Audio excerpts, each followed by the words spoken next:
Hello, good morning everyone. I'm Martasan El Blanco, one of the reporters for today's reporting.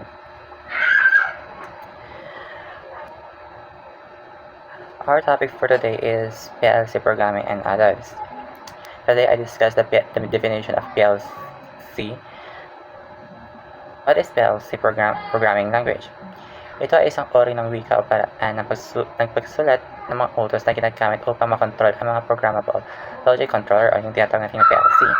Ito ay isang espesyal na uri ng computer na ginagamit sa industriya para sa automatikong control ng mga makina o proseso tulad ng mga manufacturing, water treatment, conveyor system at marami pang iba. Sa PLC na ito, mayroong 5 languages. Ang una doon ay ladder diagram. This is one of the most commonly used programming languages for programmable logic controllers. It is a graphical representation of the control circuit resembling an electrical relay logic diagram and is designed to be easily understood by technicians and engineers familiar with electrical schematic.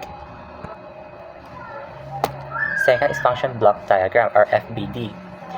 Ito uri ng PLC programming language na ginagamit sa industrial automation. Ito ay may visual at mas nakatuon sa functional relationship ng mga input, output at control function kumpara sa ladder diagram. Ang FPD ay isang graphical language kung saan ang isang programa ay binubuo ng mga blocks na may mga input and output. Ang bawat block ay kumakatawan sa isang function tulad ng logic gates, timer, counters, mathematical operation at iba pa. Ang pangatlo ay sequential function chart. Ito ay isang graphical programming language sa PLC na ginagamit para mag-design ng mga step-by-step o sequence-based na control system. Para itong flowchart pero mas pang-industrial control system ang gamit nito. Ang SFC ay nagpapakita ng isang proseso bilang sunod na mga hakbang at mga kondisyon. Karaniwan itong ginagamit sa mga system na may mga sunod-sunod na operasyon tulad ng mga makina na production line, packaging system, o robotic sequences. Ang pang-apat ay instruction list. Ito ay isang mga klasikong programming language para sa PLC. Ito ay text-based at assembly-like, ibig sabihin para itong low-level na code na sumusunod sa mga step-by-step instructions tulad ng mga ginagamit sa mga early microcontrollers or processors. Ang instruction list ay isang linear textual language kung saan bawat linya ay naglalaman ng isang command at karaniwan may kasamang operand. Ang panghuli ay structured text. Ang structured text ay isang high-level textual programming language na ginagamit sa PLC. Kung ikukumpara sa ladder diagram o functional diagram, mas makahawig ito ng mga programming languages gaya ng Pascal, C o Python. Sa 5 language na yun, may dalawang type. Ang type na graphical at text-based. Ang graphical ay ang ladder diagram, functional block, at SFC. Ang text-based type naman ay structured text at saka instruction list. Ladder diagram and programming. The load LD instruction is a normally open contact. A load contact symbol. Makikita yan dyan sa presentation yung mga picture.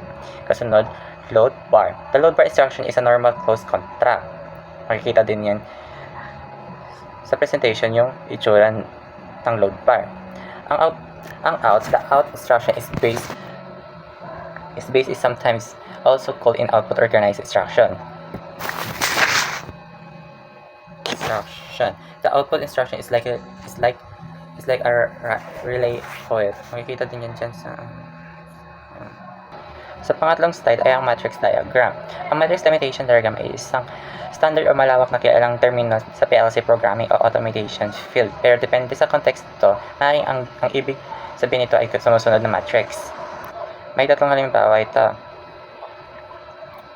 Ang matrix diagram, ang project management o system design, ang matrix limitation diagram ay maaaring isang visual table matrix na nagpapakita ng mga elemento ng sistema o proseso, mga limitation o constraints.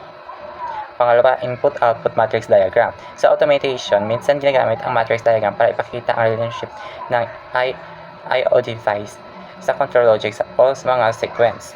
Pangatlo, matrix diagram in safety or interlocking. Ginagamit din ang matrix sa interlocking or safety system para ipakita kung aling operasyon ang allowed or blocked depende sa mga kondisyon. Ang kasunod nun ay ang address format. Ito ay tumutukoy sa paraan kung paano tinutukoy ang lokasyon ng input-output, memory speeds, timer counters at iba pang international elements sa loob ng PLC. Ito ang ginagamit para makilala ng PLC kung aling physical device o variable ang gagamitin sa program. Mga karaniwang addressing format sa PLC ay input addressing. Ito ay tinutukoy sa mga physical input terminal ng PLC na nakakonekta sa sensor, switches, button at iba pa. Pangalawa, output addressing. Ito ay tinutukoy sa mga physical output terminal ng PLC na nakakonekta sa mga devices tulad ng motors, lamp at solenoids. Pangatlo, memory or internal bits. Ito ay para sa mga internal relay o memory bits na ginagamit para sa logic control sa loob ng PLC, walang physical connection. Pangapat, timer. Mga special memory area para sa timers. 5. Counters. Mga special memory para sa counter. Data registers. Ginagamit para sa mga numeric values, analog data, or general purpose memory.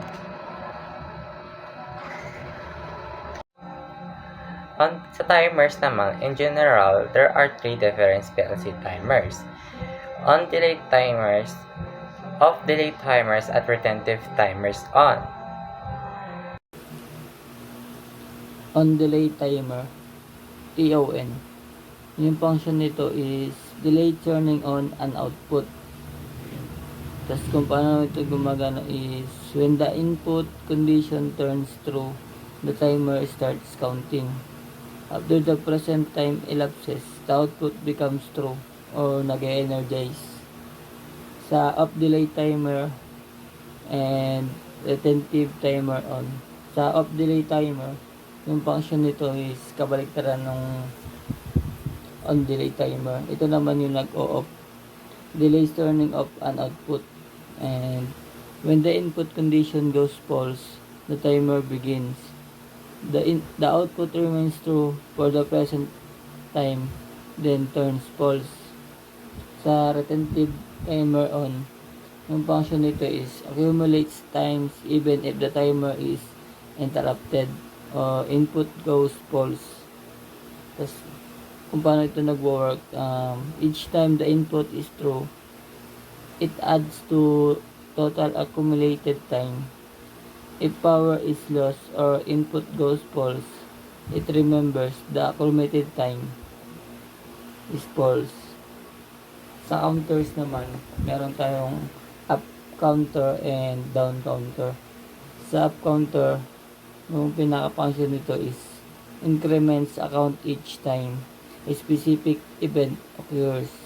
Tapos kung ito yung paano nag-work, each time the trigger input goes to false or to true, the counter increases by 1. When it reaches the present value, it activates an output. Parang ginagamit siya sa counting items on conveyor belt. Sa down counter, yung function nito is decrements naman. Decrements the count each time the event occurs. Yung works naman ito is each time a triggering event happens, it subtract 1 from the accumulated value. Parang binabawasan siya ng value. Master control acts like a master switch for a section of your program. Yung works nito is when enable all instruction within its zone, execute. If disable the instruction with this control are not execute. Para siya sa emergency stop coordination or controlling a group of ranks together. Sa jump control, yung function nito is skip section of the program logic. Yung works naman nito is if a jump condition is true, it skips to a specific labeled rung. Para siya sa sa bypassing parts of logic temporarily based on condition. Sa data handling instructions, yung purpose nito is to perform operation on data within a PLC. Nilalaman nito is data movement o moving data from one memory location to another. Para din sa comparison, checking if one value is greater than, less than, or equal to another. Meron din tong operation parang such as addition and subtraction, conversion between number formats like binary code, decimal o BCD, binary, and octal.